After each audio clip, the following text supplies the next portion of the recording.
Hola, en este video analizaré el comportamiento de la economía mexicana. Comencemos. México ha sufrido una transformación muy importante en las últimas 3 décadas, pasando de una economía ligada a la exportación de hidrocarburos hacia una economía con una industria desarrollada de manufacturas. Apoyados en la cercanía con Estados Unidos, México ha ligado su sector exportador, el cual se ha desarrollado de una manera importante, aunado a la firma de 12 acuerdos con 46 naciones distintas. Sin embargo, el panorama internacional es muy complejo, aunando en 3 factores que crean incertidumbre en la economía nacional. 1. La renegociación del Tratado de Libre Comercio de América del Norte. 2. La reforma fiscal en Estados Unidos. Y 3. Las elecciones presidenciales en México. México ha implementado un paquete de reformas estructurales con el fin de incentivar el crecimiento económico, aunado a una estabilidad macroeconómica con el fin de aumentar la inversión.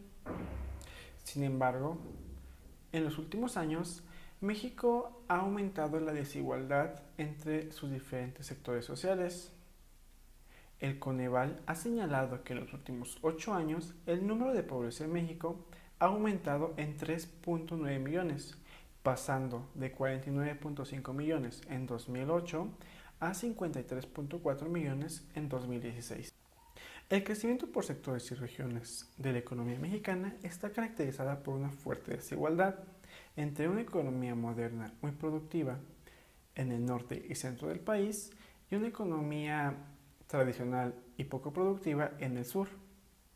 Esta diferencia se ve marcada por la aportación al PIB nacional de las diferentes entidades federativas, donde la Ciudad de México aporta un 18%, Estado de México un 8.9%, Nuevo León un 7.3% y Jalisco con un 7.1%. Asimismo, se registran tasas de crecimiento elevadas para estados como Guanajuato con un 9%, Quintana Roo con un 7.6%, Colima con un 5.7%. Todos ellos estados del norte y del centro del país. Mientras tanto, estados del sur registran decrecimientos como Tabasco con un menos 6.3%, Campeche con un menos 2.1%, Chiapas con un 0.9% y Oaxaca con un 0.19%.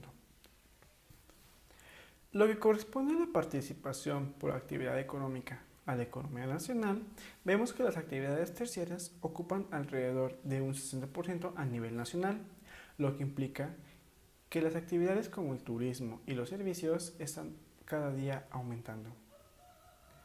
Las actividades secundarias ocupan un 30%, que son la transformación de bienes a productos intermedios, y asimismo el sector primario cada vez ocupa un menos porcentaje, ya que solo ocupa un 10% de la participación a la economía, demostrando que cada vez esta nación se industrializa y se deja en deterioro al campo. En cuanto a comercio internacional, México ocupa el lugar número 12 en cuanto a exportaciones a nivel mundial. En 2016 exportamos 879 mil millones de dólares e importamos 906 mil millones de dólares, dando como resultado un saldo comercial negativo de 26.6 mil millones de dólares. Las principales exportaciones de México son autos, piezas de repuesto, camiones de reparto, computadoras y teléfonos, mientras que los principales productos de importación son piezas de repuestos, circuitos integrados, refinados de petróleo y componentes.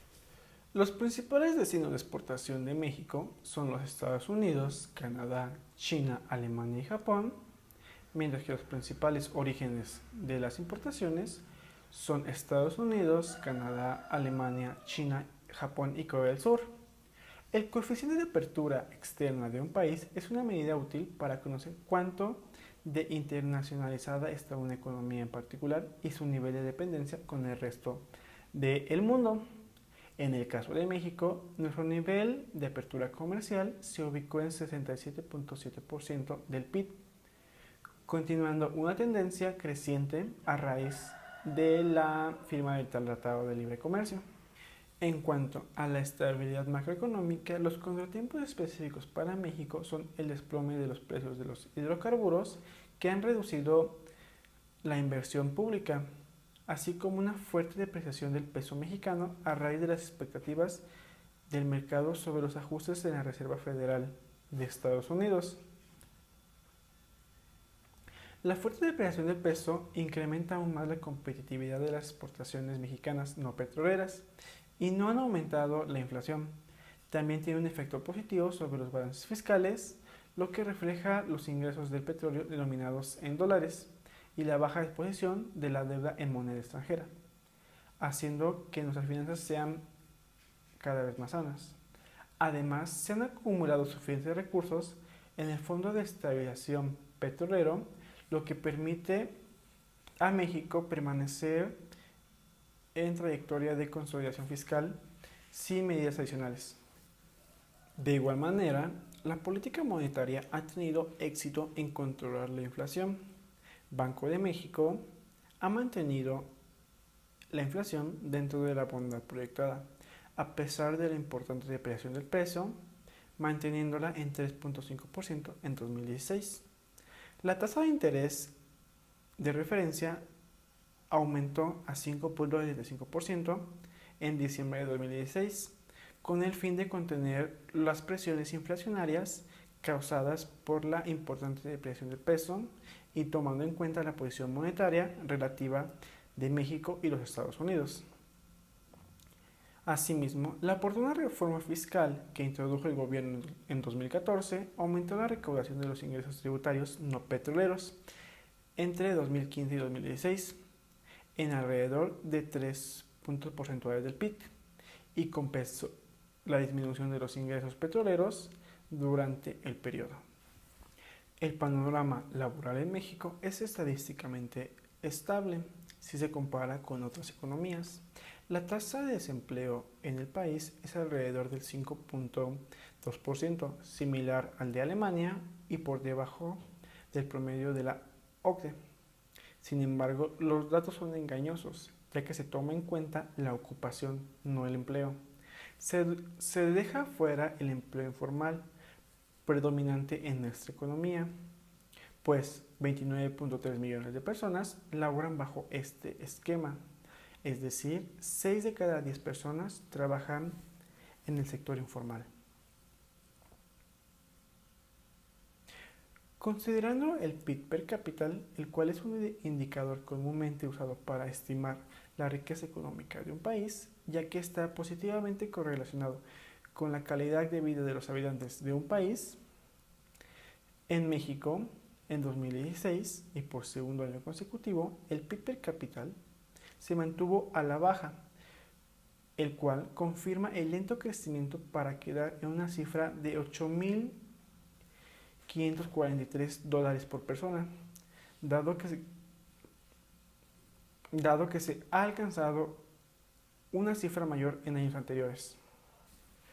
Para concluir, menciono que el panorama general de la economía mexicana es estable en cuanto a los indicadores macroeconómicos, algo razonable, ya que el único objetivo de la política monetaria y financiera de ese país es controlar dichas variables. El eventual cambio estructural en la economía internacional hacia una mirada más proteccionista obliga a la economía mexicana a girar su vista hacia nuevos mercados y hacia su mercado interno, fortaleciéndolo y volviéndolo más productivo con el fin de sostener así su crecimiento. Asimismo, se debe buscar una mayor equidad en la distribución del ingreso y la eficiencia del gasto con el fin de disminuir las desigualdades que persisten y así mejorar la calidad de vida de todos los mexicanos. Gracias.